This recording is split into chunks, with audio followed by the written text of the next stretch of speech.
perde os direitos do Skill Scratch da série A Era do Gelo, mas apenas nos Estados Unidos. E é uma situação complicada. Então, assim, após um processo que já durava 20 anos, a artista Ivy Silberstein, conhecida como Ivy Supersonic, né, uma artista, se tornou a única detentora do personagem Scratch, o esquilo atrapalhado da série A Era do Gelo. Com isso, a Disney não poderá mais usar o personagem. Mas a situação é um pouco mais complicada do que parece. Eu acabei trocando a ordem do roteiro. Mas basicamente é o seguinte.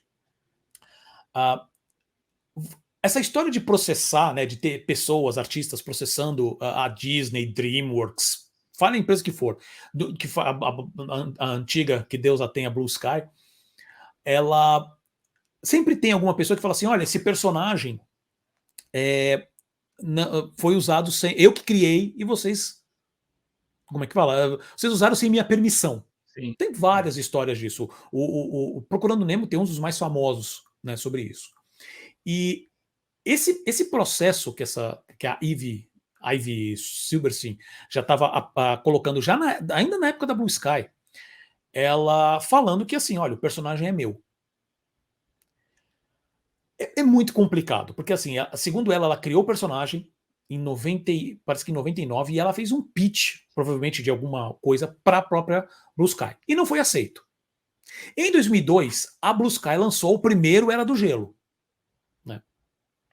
O registro dela de personagem, o Scratch é escrito com Q. Sim, E o design que ela usou para registro é bem diferente do personagem que se tornou. Tá?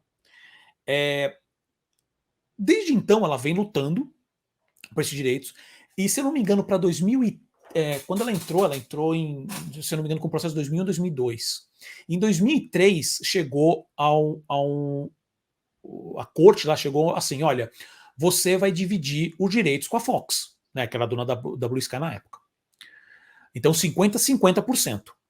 Ela não gostou disso, ela queria 100% do personagem. Desde então, ela começou a voltar e a colocar novos processos. Esses processos tiveram idas e vindas. Ela teve que aplicar o processo umas 2, 3 vezes.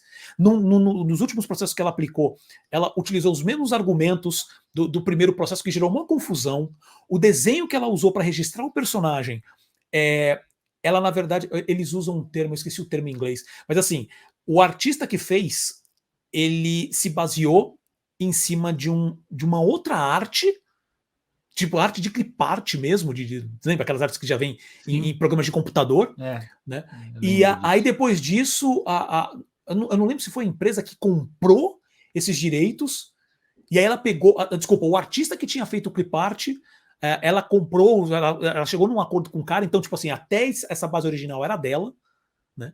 E ela continuou com isso aplicando. E o caso foi sendo levado aquele tempo que sempre demora, né? Quando a Disney comprou a Blue Sky, consta a história que a Disney pegou, sentou com ela e falou assim, olha, vamos conversar. Como que a gente pode chegar no meio termo aqui para eu continuar usando o personagem, você não... A gente dá crédito, a gente faz... Né? Consta essa história, porque é muito difícil achar informação mais detalhada sobre o processo. Tá? Eu achei... a maioria dos sites de notícias dão as informações muito genéricas. Eu achei um site de uma pessoa que realmente fala isso, acho que o site chama Animation Anomaly, em inglês. E eles falam, e ele fala isso, que a Disney sentou com ela, falou assim, olha, como que a gente negocia? Porque a gente quer continuar usando o personagem. Faz parte de uma franquia que a gente quer continuar usando. E diz que ela não moveu o pé. Falou, eu quero o personagem de volta. Ponto. E aí ela continuou nesse processo, a Blue Sky comprou o quê? Foi 2019, 2018? Né? E desde então, saiu agora, poucos dias atrás, que saiu o veredito que sim, ela oficialmente é considerada a única detentora desses direitos. Tanto que a Disney não tem mais. Acho que a Disney... Tanto que, assim, se eu não me engano, ela fez alguma divulgaçãozinha quando ela comprou o Blue Sky, usando o Scratch, e depois o Scratch não apareceu em mais nada. Né? Pra nada. Sim. Tanto que no filme lá que eles lançaram, que todo mundo tá metendo o pau, que diz que é muito ruim, que é o filme do Buck lá, qual é o nome do filme, Selby? Você lembra? Não lembro o filme. É o novo filme da Era do Gelo. Tá metendo pau no filme, né? Isso, que já tá... Exato, que já tá no Disney Plus. Né? Não há menção, o Scratch sumiu. Né? E nesses dias ela postou a foto com um documento oficial, falando, olha, finalmente, o personagem é só meu, tal. É meu. É meu. E a galera desceu o pau nela no Twitter. Foi absolutamente maravilhoso. Porque basicamente assim, ela não quis conversa. Ela falou assim: o personagem é meu, eu quero que fique comigo. Eu vou sentar em cima dele, e é isso. E aí você tem um monte de fãs. Porque o Scratch realmente era a marca mais famosa, era o personagem mais famoso de toda essa franquia. A pessoa ficou pé da vida, falou assim: por que você fez isso? Você tirou o Scratch deles, o Scratch não vai aparecer mais. Um monte de fã nunca mais vai ver o personagem porque você quis fazer isso. Ela não comentou mais nada sobre isso. Então esse foi o backlash que ela tomou. Né? O mais bizarro disso tudo é, pelo que eu li na matéria, é que esse acordo da marca do personagem só dá o direito para ela nos Estados Unidos. Então a Disney continua dona do personagem e do nome fora dos Estados Unidos. Então ela pode continuar fazendo, se ela quiser fazer, como isso acontece, assim, não com a Disney necessariamente, né? Mas pode ser que assim, a Disney tem produtos que acabam apelando muito mais para outros países do que para os Estados Unidos. Então, a própria Princesa Sofia, né? Você tem um Sim. apelo muito maior, principalmente para a comunidade latina. Teve o caso do filme do Pica-Pau, né? Foi para o mercado Isso, latino. exemplos fora Da da Disney, Disney. né? Você tem o Universal com o Pica-Pau, você tem o Manda-Chuva, Sim, né? da Então, Hanna-Barbera. exatamente. Então, é, eu achei essa história extremamente bizarra. Assim, ela preferiu simplesmente tirar o personagem, que todo mundo que olha, né, o desenho original e olha o Scratch como ele é, e fala assim: primeiro que não tem. O pessoal já fica assim, primeiro não tem nada a ver. Mas isso é uma discussão também mais jurídica, com referência a como que é todo o processo de registro de direito autoral, é um pouco mais complicado. Mas, por exemplo, você tem o próprio processo do Nemo, eu lembro de ver umas últimas imagens, algumas imagens, né, antes quando eu estava pesquisando sobre isso. Pô, o personagem lá que o outro autor falou que tinha, do Nemo, pô, era bem parecido, muito É. parecido, né? Porque é um peixe palhaço, né? Então, assim, não tem muito como escapar, mas realmente lembrava mais. O personagem dela, as proporções não tem nada a ver com o Scratch final, né? E tudo bem que só tem praticamente uma arte muito simples, né? E aí eu pergunto para você, Selby, o que você achou disso? Não, você sabe que de todos esses processos, né, como você bem falou, existem muitos processos aí para obtenção de volta dos direitos de personagens ou de histórias, né? Eu achava que esse seria um dos mais difíceis, em que não aconteceria justamente porque o personagem dela é muito diferente, né? No design, eu lembro quando surgiu esse processo, foi em 2002, foi bem junto com o lançamento do filme. E pelo que eu me lembro, acho que você também deve lembrar, Paulo, não era apenas ela que dizia que era a dona do Scratch, outras pessoas também apareceram falando que criaram o Exato. personagem, né? Exato. Então, eu Existem lembro. há outros processos que estavam correndo também, que obviamente com essa decisão acabou. Mas existiam outras pessoas que falavam isso. É que, pelo que eu li, realmente os processos não tinham muita força mesmo. Ou seja, as razões dadas não dava muita base.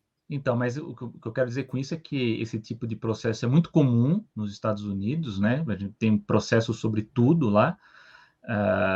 O Scratch, para mim, eu confesso a vocês que para mim o Scratch ele funcionou muito mais como uma ferramenta de marketing para Blue Sky, né? Acho que era inclusive a mascote do estúdio naquele momento, né? Inclusive, eu lembro que ele era o destaque também nos trailers, né? Nos primeiros que divulgaram a Era do Gelo. Ele era o principal personagem, embora no filme em si Ele mal aparecia. ele mal aparece, né? Sim. Um coadjuvante de luxo ali que aparece muito pouquinho, né?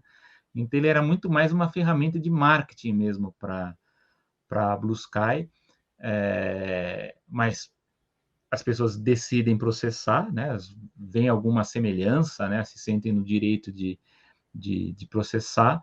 Há pelo menos 3 tipos de processos muito comuns, né? Desse tipo contra os estúdios, que é esse, que é quando a pessoa apresenta a ideia para o estúdio, né? Então ela faz um pitch para o estúdio, e eu acho que aí é que o mérito dela ali na justiça ela foi bem recebida, porque eu acho que quando você apresenta o pitch para o estúdio, você cria um vínculo forte, né?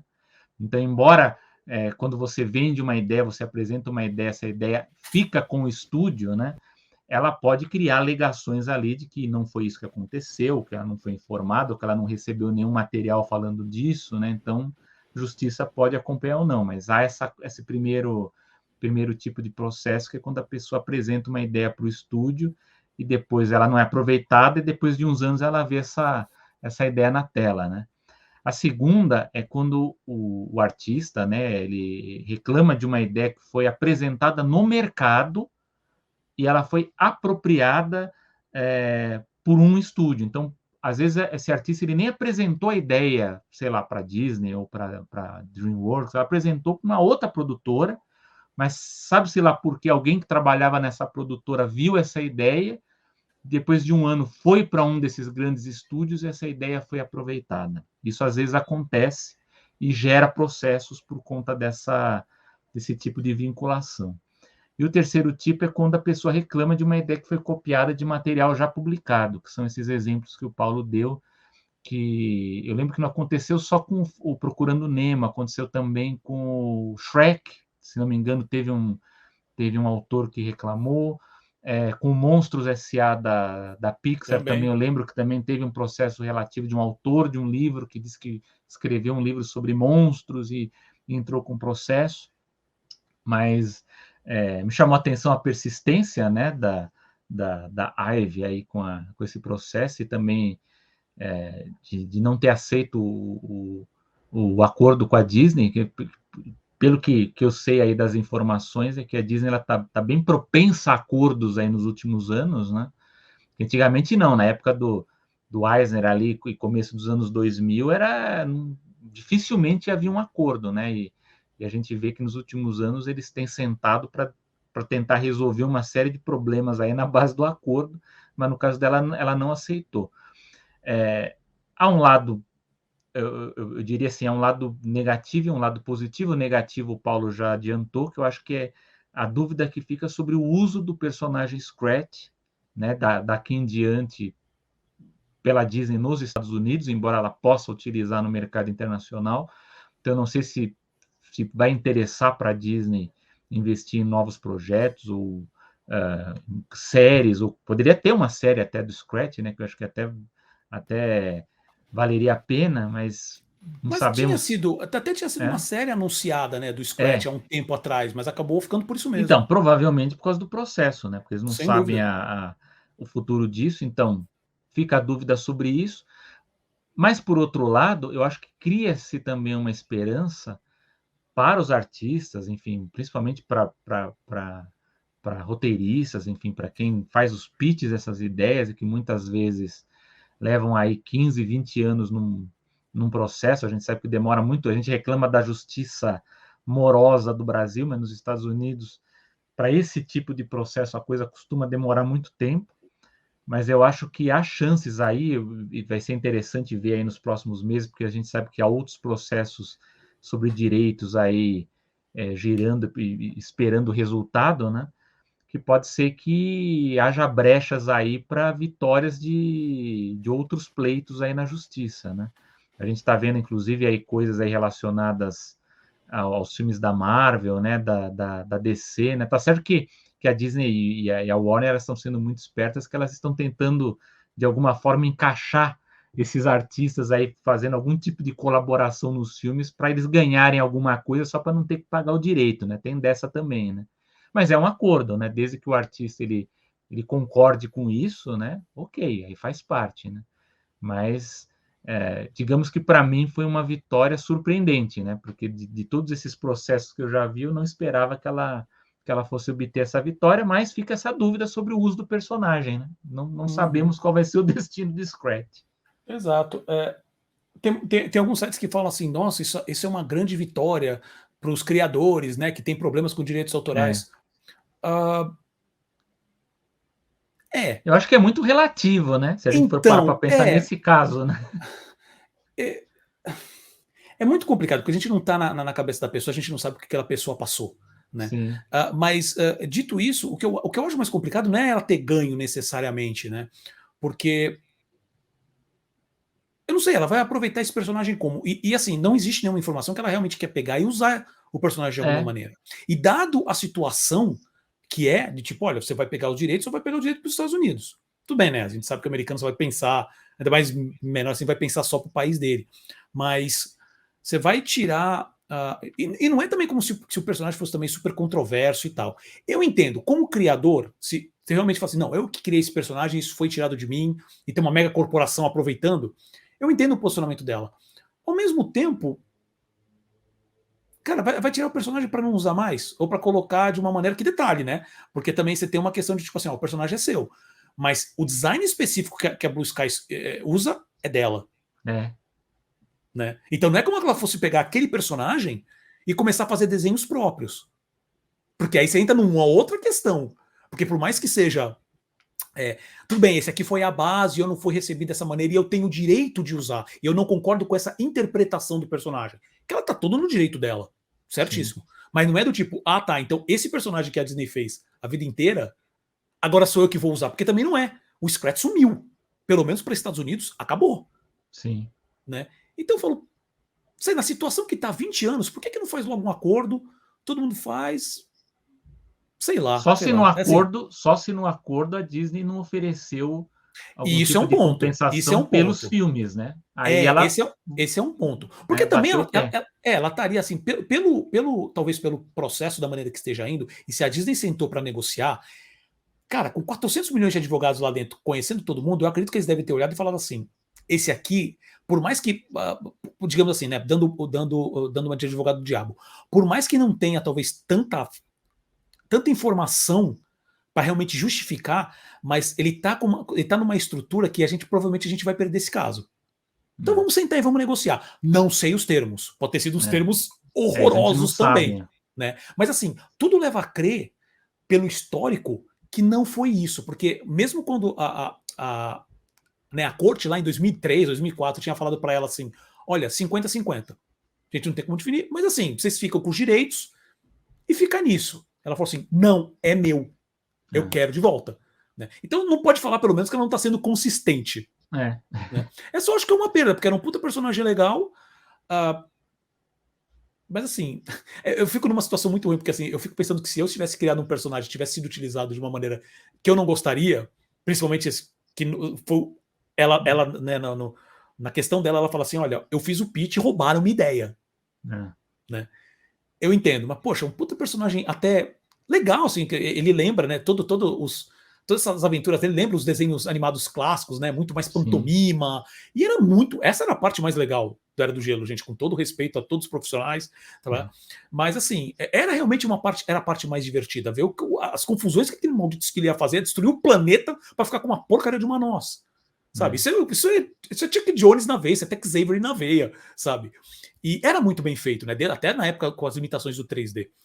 Então eu fico ali no meio termo. Fico feliz se ela realmente. E tudo leva a crer que realmente teve esse processo, ela recebeu o personagem de volta, né? Mas. A gente vai ver mais Scratch. Também assim, a Disney deve ter olhado isso, e agora realmente para encerrar, a Disney deve ter olhado e falar, putz, perdemos Scratch. A gente tem que ver que pena, segue em frente. Tem que ver que para a Disney os filmes da Blue Sky hoje eles são segundo escalão, eles não estão segundo escalão total. Então, olha a qualidade que saiu, né? Olha a qualidade que saiu o filme aí do Buck. Mas parece tá quase qualidade Golden Times, como era o nome daquela Gold Times, que era Good Times. Acho que era Good Times, é isso mesmo. Que era aqueles filmes que saíam em VHS, em DVD lá junto com aquilo era esse novo Era do Gelo aí, vamos, pessoal aí, me desculpe, viu, mas olha, tá complicado mesmo. E não só esse também, o novo Hotel Transilvânia também meia boca também. Você chegou a ver? Eu não assisti ainda. Não assisti os ainda. 3 primeiros são muito bons. Esse aí já desceu a ladeira, Chega no 4º filme já. Tá no 4º filme também, né, gente? Vamos usar Shrek como exemplo? Não que pra mim Shrek tenha sido ótimo, isso é uma outra discussão. Mas, cara, o 4º filme pelo amor de Deus, cara. Mas é isso.